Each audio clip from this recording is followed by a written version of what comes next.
साल 2017 में scan pyramids project के तहत वैज्ञानिकों ने कॉस्मिक रेज का इस्तेमाल करके पिरामिड को स्कैन किया। उन्हें कुछ ऐसा मिला जिसने पूरी दुनिया को चौंका दिया। ग्रैंड गैलरी के ठीक ऊपर एक विशाल खाली जगह है। इसे द बिग वॉइड नाम दिया गया। यह लगभग 30 मीटर लंबा है, एक हवाई जहाज के साइज का। यह कोई दरार नहीं है, यह जानबूझकर बनाया गया चैम्बर है। 4500 साल से यह बंद है। इसके अंदर क्या है? क्या वहाँ खुफू की असली मम्मी है या कोई प्राचीन मशीन?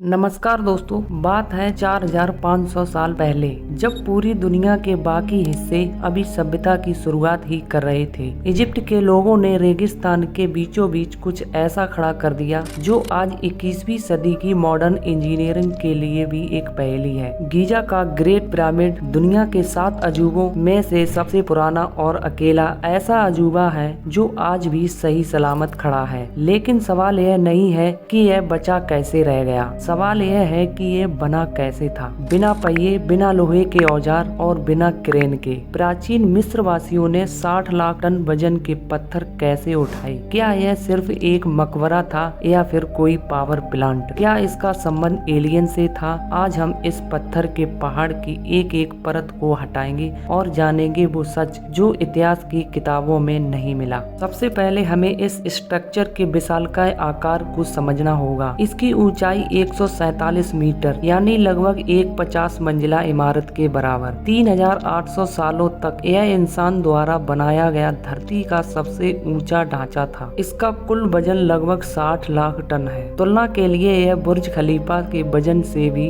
12 गुना ज्यादा भारी है। इसका बेस इतना बड़ा है कि इसमें 10 फुटबॉल के मैदान समा सकते हैं। आंकड़े सुनना एक बात है, लेकिन हकीकत देखना दूसरी बात। जरा इन पत्थरों को देखिए। इस पूरे पिरामिड में लगभग 23 लाख पत्थर के ब्लॉक लगे हैं। एक पत्थर का वजन 2.5 टन है, लेकिन कुछ पत्थर खास तौर पर जो किंग्स चैम्बर में लगे हैं उनका वजन 80 टन तक है। 80 टन यानी 20 हाथियों के बराबर। और मजे की बात यह है कि ये भारी पत्थर पिरामिड के नीचे नहीं बल्कि जमीन से 300 फीट ऊपर हवा में सेट किए गए हैं। यही वो पॉइंट है जहाँ गणित और लॉजिक फेल होने लगते हैं। इतिहासकारों का मानना है कि यह पिरामिड 20 साल में बनकर तैयार हुआ। चलिए थोड़ा गणित लगाते हैं। अगर 20 साल में 23 लाख पत्थर लगाए गए और मजदूर साल के 365 दिन के 12 घंटे काम करते थे, तो इसका मतलब है कि इन्हें हर दिन 2 मिनट में एक पत्थर सेट करना था। काटना नहीं, खदान से लाना नहीं,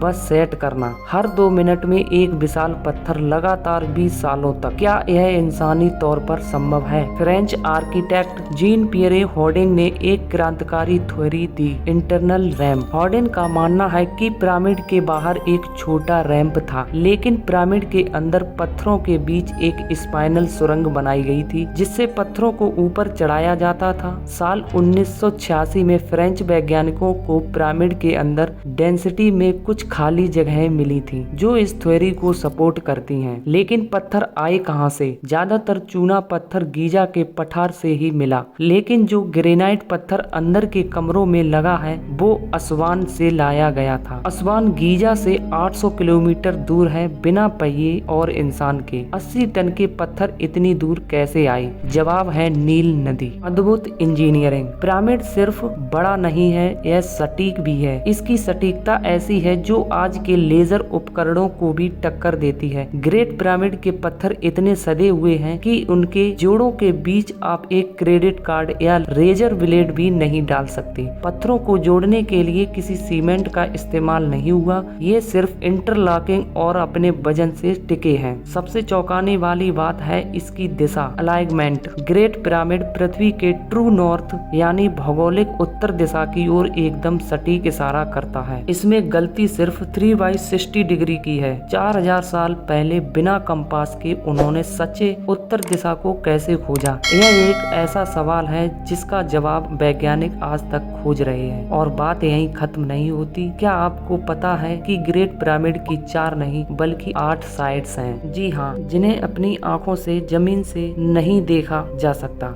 यह तभी दिखता है जब आप हवा में हो और सूरज की रोशनी एक खास कोण पर पड़े। हर फेस थोड़ा सा अंदर की तरफ धसा हुआ है। यह आर्किटेक्चर चमत्कार है या कोई गणितीय संदेश। पिरामिड के अंदर जाना किसी टाइम मशीन में बैठने जैसा है। यहाँ 3 मुख्य चैम्बर्स हैं। बेसमेंट चैम्बर जो जमीन के नीचे खोदा गया है और अधूरा लगता है। क्वींस चैम्बर बीच में स्थित है। किंग्स चैम्बर सबसे ऊपर और रहस्यमयी। किंग्स चैम्बर तक पहुँचने के लिए आपको ग्रैंड गैलरी से गुजरना होता है। यह 153 फीट लंबा और 28 फीट ऊंचा एक विशाल गलियारा है। यहाँ की इंजीनियरिंग बेमिसाल है। जब खोजकर्ता पहली बार किंग्स चैम्बर में पहुँचे तो उन्हें क्या मिला? सोना, हीरे, मम्मी, ये कुछ नहीं। उन्हें मिला सिर्फ एक खाली ग्रेनाइट का बॉक्स। कोई मम्मी नहीं, कोई खजाना नहीं, कोई लिखावट नहीं। अगर यह राजा खुफू का मकबरा था तो राजा की बॉडी कहाँ? इसी सवाल ने एक नई थ्योरी को जन्म दिया। क्या हो अगर पिरामिड मकबरा था ही नहीं?